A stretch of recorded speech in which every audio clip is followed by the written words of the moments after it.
धृतराष्ट्र ने कहा, हे संजय, धर्म भूमि कुरुक्षेत्र में युद्ध की इच्छा से एकत्र हुए मेरे और पांडु के पुत्रों ने क्या किया? संजय ने कहा, पांडव सेना की व्यूह रचना को देखकर राजा दुर्योधन ने आचार्य द्रोण के पास जाकर ये वचन कहे, हे आचार्य, आपके बुद्धिमान शिष्य द्रुपद पुत्र धृष्टद्युम्न द्वारा व्यूह रचना में खड़ी की हुई पांडवों की इस विशाल सेना को देखिए। इस सेना में महान धनुर्धारी तथा युद्ध में भीम और अर्जुन के समान शूर योद्धा हैं, जैसे युयुधान, विराट तथा महारथी राजा द्रुपद। धृष्टकेतु और चेकितान तथा पराक्रमी काशीराज भी हैं। पुरुजित और कुंती भोज ये दोनों भाई तथा मनुष्यों में श्रेष्ठ शैव्य भी है। पराक्रमी युधामन्यु, बलवान उत्तमौजा, सुभद्रा पुत्र अभिमन्यु और द्रौपदी के पुत्र ये सब महारथी हैं। हे द्विजोत्तम, अब हमारे पक्ष में जो विशिष्ट योद्धागण हैं, उनको भी जान लीजिए। आपकी जानकारी के लिए अपनी सेना के नायकों के नाम मैं आपको बताता हूँ। इसमें स्वयं आप द्रोणाचार्य, भीष्म, कर्ण तथा रणविजयी कृपाचार्य, अश्वत्थामा, विकर्ण एवं सोमदत्त का पुत्र भूरिश्रवा है। अनेक प्रकार के अस्त्र शस्त्रों से सुसज्जित तथा युद्ध में कुशल और भी अनेक शूरवीर हैं, जो मेरे लिए प्राण त्यागने को तैयार हैं। भीष्म के द्वारा रक्षित हमारी सेना असीमित है, किंतु भीम द्वारा रक्षित उनकी सेना सीमित ही है।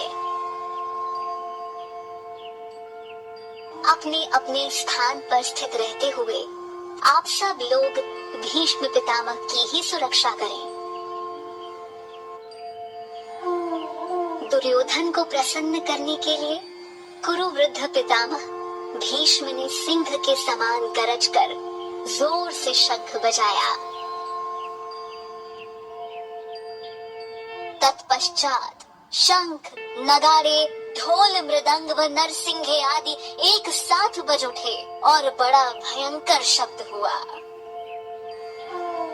उसके बाद सफेद घोड़ों से युक्त महान रथों पर बैठे हुए भगवान श्री कृष्ण और पांडुपुत्र अर्जुन ने दिव्य शंखों को बड़े जोर से बजाया।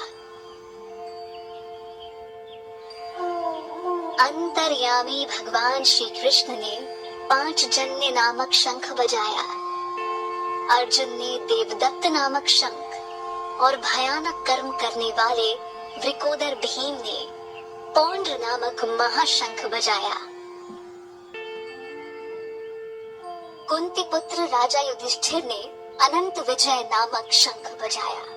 नकुल व सहदेव ने क्रमशः सुघोष और मणिपुष्पक नामक शंख बजाए।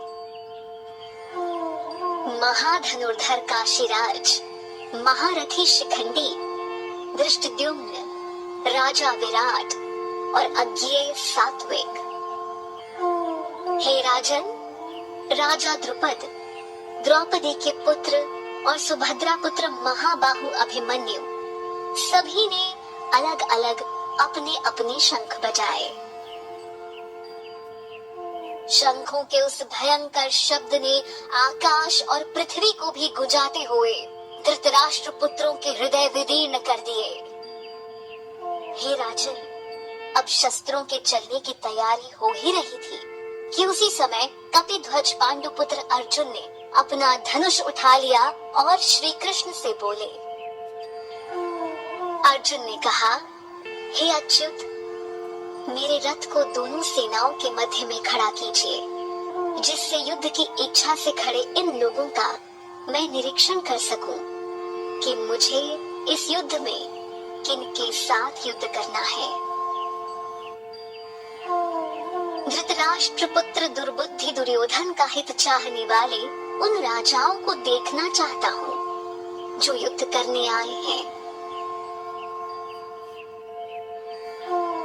संजय ने कहा, हे भारत, अर्जुन के इस प्रकार कहने पर श्री कृष्ण ने दोनों सेनाओं के मध्य अपना रथ खड़ा कर दिया।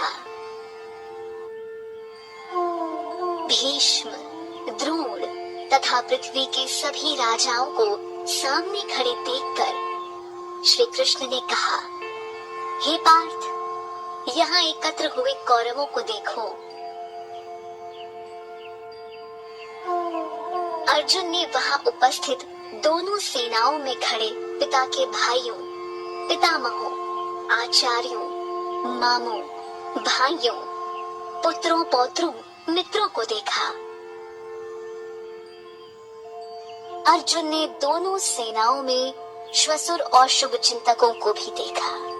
उन उपस्थित सभी बंधुओं को देखकर उनका मन करुणा से भर गया और वे शोक युक्त होकर बोले, युद्ध भूमि में अपने ही लोगों को युद्ध के लिए सामने देखकर मेरे अंग शिथिल हो रहे हैं और मुख भी सूख रहा है और मेरे शरीर में कंपन तथा रोमांच हो रहा है। मेरे रोम खड़े हो रहे हैं। मेरे हाथ से गांडीव धनुष छूटा जा रहा है और त्वचा जल रही है।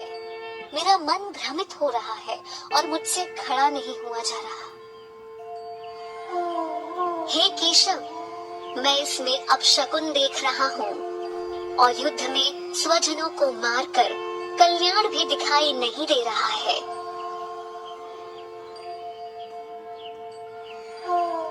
हे कृष्ण, न मैं विजय चाहता हूँ, न मैं राज्य और न ही सुखों को चाहता हूँ। हे गोविंद, हमें ऐसे राज्य से अथवा ऐसे भोगों से जीने का क्या लाभ है। हम जिनके लिए राज्य भोग और सुख आदि की इच्छा रखते हैं, वे ही लोग धन और जीवन की आशा को त्याग कर युद्ध के लिए खड़े हैं।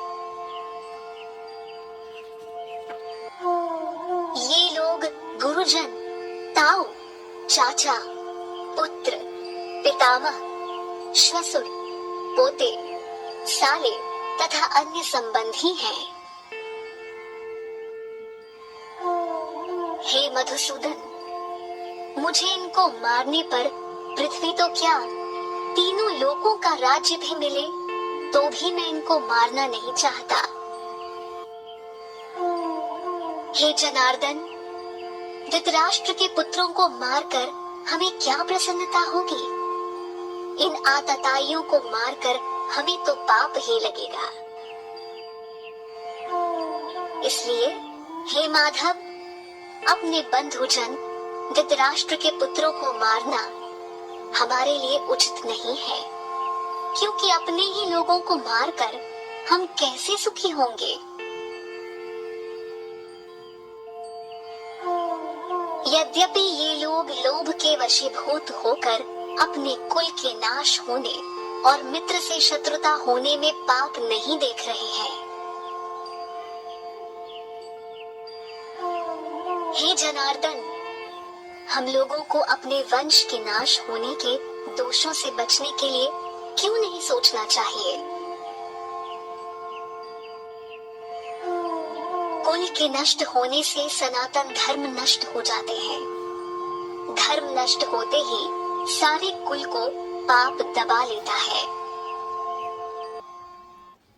हे कृष्ण, पाप के अधिक बढ़ जाने से कुल की स्त्रियां दूषित हो जाती हैं और हे वार्ष्णेय, स्त्रियों के दूषित होने पर वर्ण संकर उत्पन्न होता है। वर्ण संकर कुल घातियों के कारण कुल नरक में चला जाता है और पिंड जलदान की क्रिया से वंचित इनके पितर भी नरक में गिर जाते हैं।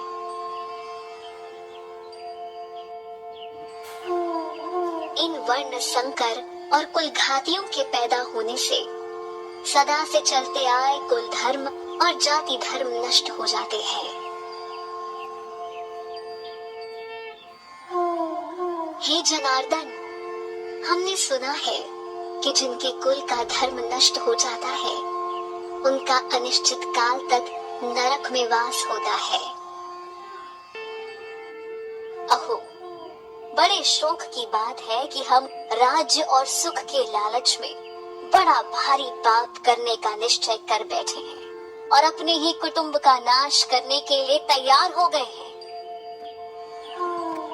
यदि धृतराष्ट्र के पुत्र मुझ शस्त्र रहित और सामना न करने वाले को युद्ध में मार भी दे तो यह मेरे लिए हितकारी होगा। संजय बोले। ऐसा कहकर शोक से बेचैन होकर अर्जुन अपने धनुष बाण को त्याग कर युद्ध भूमि में रथ के मध्य भाग में बैठ गए।